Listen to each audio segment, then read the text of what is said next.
चीखता कब्रिस्तान। तो चलिए बढ़ते हैं आज की कहानी की ओर। गांव के बाहरी हिस्से में एक पुराना और वीरान कब्रिस्तान था जिसे लोग चीखता कब्रिस्तान कहते थे। वहाँ की ज़मीन ऊबड़ खाबड़ और झाड़ियों से भरी हुई थी और कब्रों के पत्थर टूटे फूटे और धूल से ढके हुए थे। हर कोई इस जगह से डरता था क्योंकि वहाँ से रात के समय अजीबोगरीब आवाज़ें आती थी। कभी किसी के रोने की तो कभी हंसने की और कभी कभी तो चीखने की भी आवाज़ें आती थी। गांव के बुजुर्गों का कहना था कि इस कब्रिस्तान में दफन कुछ आत्माएं शांत नहीं हैं। वे कहानियाँ सुनाते थे कि यह कब्रिस्तान पहले एक शाही मैदान हुआ करता था जहाँ राजा ने हजारों निर्दोष लोगों को मरवा दिया था। उनकी आत्माएं आज भी भटक रही थी और बदला लेने के लिए बेचैन थी। गांव के लोग सूरज ढलने से पहले ही अपने घरों में बंद हो जाते थे। बच्चे तो कब्रिस्तान का नाम सुनकर ही रोने लगते थे। कोई भी उस जगह के पास जाने की हिम्मत नहीं करता था, लेकिन डर और रहस्य ने हमेशा इंसान को आकर्षित किया है और यही आकर्षण था जिसने रवि को वहां जाने के लिए प्रेरित किया था। रवि का उम्र 25 वर्ष था, जिसे साहसिक कहानियां सुनने और खतरे मोल लेने का शौक था। जब भी चीखते कब्रिस्तान का जिक्र होता, वह दूसरों को डरपोक कहकर उनका मजाक उड़ाता। उसने कई बार अपने दोस्तों से कहा, डर केवल दिमाग का भ्रम है, मैं साबित कर सकता हूँ कि वहाँ कुछ भी नहीं है। एक दिन रवि ने अपने दोस्तों के सामने शर्त रखी। उसने कहा, मैं आज रात चीखता कब्रिस्तान में जाऊंगा और वहां पूरी रात बिताकर आऊंगा। अगर मैं वापस आ गया तो तुम सबको मानना पड़ेगा कि डर केवल हमारी कल्पना है। उसके दोस्तों ने उसे रोकने की बहुत कोशिश की। वहीं विक्रम कहता है, रवि ये मजाक मत कर। तुमने सुना है जो लोग वहां गए वे कभी वापस नहीं आए। लेकिन रवि नहीं माना। उसने अपनी मशाल, एक छोटा सा चाकू और एक कैमरा लिया और कब्रिस्तान की ओर चल पड़ा। रात घनी हो चुकी थी और चांद बादलों के पीछे छुपा हुआ था। रवि कब्रिस्तान के पुराने लोहे के गेट के पास पहुंचा। गेट काफ़ी पुराना और जंग लगा हुआ था और उसकी कर्कश आवाज़ ने सन्नाटे को भंग कर दिया। जैसे ही रवि ने गेट खोला, उसे एक अजीब ठंडी हवा का झोंका महसूस हुआ। वह अंदर गया और मशाल जलाकर चारों ओर देखने लगा। कब्रिस्तान की ज़मीन पर सूखी पत्तियां बिछी थी जो उसके कदमों के नीचे चरमरा रही थी। दूर से एक उल्लू की आवाज़ सुनाई दी जो इस माहौल को और भी डरावना बना रही थी। रवि ने हिम्मत बनाए रखी और कब्रों के पत्थर को ध्यान से देखने लगा। अचानक उसे एक कब्र के पास अजीब सी आकृति दिखाई दी।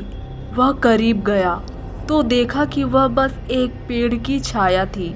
रवि एक पुरानी टूटी हुई कब्र के पास बैठ गया। उसने अपना कैमरा निकाला और कब्रिस्तान के पास वीडियो बनाने लगा। तभी उसने एक धीमी फुसफुसाहट सुनी। उसने इधर उधर देखा, लेकिन वहाँ कोई भी नहीं था। वह सोचने लगा कि शायद यह उसकी कल्पना है। अचानक हवा में हल्की गंध आने लगी, जैसे किसी ने ताज़ा फूल चढ़ाए हो, लेकिन वहाँ कोई फूल नहीं थे। रवि की सांसें तेज हो गई। तभी उसने महसूस किया कि कोई उसके पीठ के पीछे खड़ा है। उसने तेजी से पलटकर देखा, लेकिन वहाँ कुछ भी नहीं था। रवि ने खुद को संभाला और कहा, यह सब मेरे दिमाग का खेल है, मैं यहाँ डरने नहीं आया हूँ। ऐसा कहकर वह आगे बढ़ने लगा। जैसे ही वह एक पुरानी समाधि के पास पहुँचा, उसे किसी के रोने की आवाज़ें सुनाई देने लगी।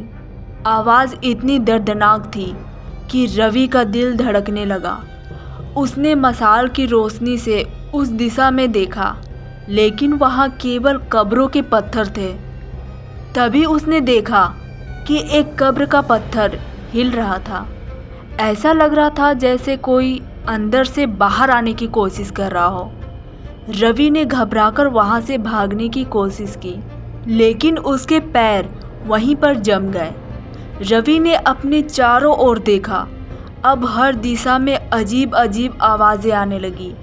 कहीं से हंसी, कहीं से रोना और कहीं से गुस्से में चीखने की आवाज़ें। उसने देखा कि कब्रों के पास सफ़ेद सी आकृतियाँ घूम रही थी। उसमें से एक आकृति उसके पास आई। उस आकृति का चेहरा काफ़ी भयंकर था। आंखें गहरे काले गड्ढों जैसी थी और उसका शरीर हवा में तैर रहा था।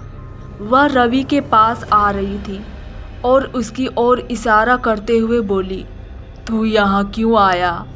यह जगह तुम्हारे लिए नहीं है। रवि ने हिम्मत जुटाई और कहा, मैं यहाँ सच जानने आया हूँ। मैं देखना चाहता हूँ कि यह सब कुछ सच है या केवल कहानी। उस आत्मा ने एक ठंडी हंसी हंसी और कहा, सच जानना चाहता है तो सुन, इस जगह को राजा के अत्याचारों ने श्रापित कर दिया है। यहाँ की आत्माएं कभी शांत नहीं हो पाएगी। हर वह इंसान जो यहाँ आता है वह हमारा हिस्सा बन जाता है। अब तेरी बारी है। यह सुनकर रवि का खून जम गया। उसने भागने की कोशिश की, लेकिन आत्माओं ने उसे घेर लिया। तभी एक जोरदार चीख गूंजी और रवि बेहोश होकर जमीन पर गिर पड़ा। सुबह गांव के कुछ लोगों ने रवि को कब्रिस्तान के बाहर बेहोश पाया। उसकी आंखें खुली हुई थी, लेकिन वह बोल नहीं पा रहा था। जब डॉक्टर ने उसकी जांच की तो वह स्वस्थ था, लेकिन उसका मानसिक संतुलन बिगड़ चुका था। आज भी रवि गांव में रहता है, लेकिन वह अब केवल दीवारों को घूरता रहता है और फुसफुसाते हुए कहता है, वे मुझे बुला रहे हैं, मैं नहीं जा सकता। गांव वालों ने उसके बाद चीखते कब्रिस्तान का नाम लेना भी बंद कर दिया। वहां जाना तो दूर, लोग अब उस दिशा में देखना भी नहीं चाहते। वह जगह अब भी चीखों और रहस्यों से घिरी हुई है और रवि की कहानी गांव के बच्चों को डराने के लिए सुनाई जाती है। लेकिन सच क्या है? क्या वहां आत्माएं थी या केवल एक डर की कहानी थी? अब यह भी एक रहस्य है।